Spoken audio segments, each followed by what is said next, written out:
Hi everybody, it's Jen from Caketastic Cakes, and I'm going to show you how to make the strawberry fluff you see in this picture. I know it looks kind of different, but it's actually very simple to make. It's sugar, strawberries, and 1 egg white.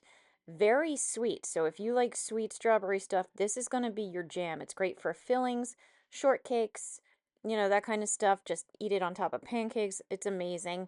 Very sweet though, so I will give you a heads up. This is my grandmother or great-grandmother's recipe. I forget which one, but I hope you enjoy it. Got my mixer set up and I'm going to I'm going to whisk up 1 egg yolk, or excuse me, geez, 1 egg white, not yolk, no yolk. Try not to get any yolk in. And my mixer has been cleaned very well because you don't want any residue, oil or fat or grease or anything like that in there, or it won't whip up, but this should be good. So just 1 egg white whipped up.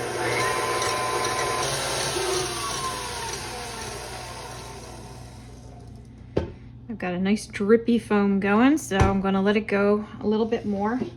In the meantime, I have strawberries. I'm going to crush these. I need a cup of crushed berries and 3/4 cup sugar, and then it's all going in here and mixing it all together. So crushing a cup of berries, or a cup of crushed berries, excuse me, 3/4 cup of sugar, my 1 egg white, keep going.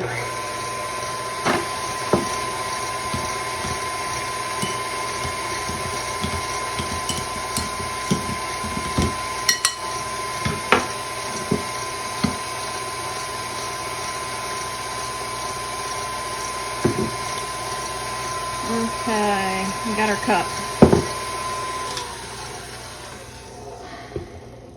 Yeah, good enough. I'm going to add my strawberries. Going to add my sugar. I don't know how this is supposed to stay fluffy with all this weight, but you mix it together.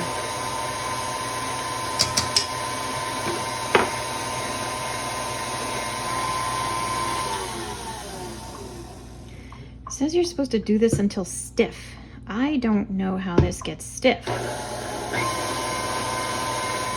I'm gonna give it a little time. We'll see what happens. All right, it's been a few minutes. It is getting extremely whipped up and fluffy. As you can see, it did get firm. I've got stiff peaks here. Geez, with a cup of strawberries and 1 egg white and 3/4 cup of sugar, I've got probably a good quart of fluff here for my one little shortcake. So I guess this goes down pretty easy. Okay, I'm just gonna put this in the fridge until I need it. Yeah, so far so good. So jar it up and put it in the fridge and it's ready to go. Now, I hope you found this video helpful. Please like and subscribe because it helps me out as well. I've got a ton of other videos out there, so be sure to take a look. Lots of other recipes, tutorials, all kinds of things. And as always, thanks for watching Caketastic Cakes.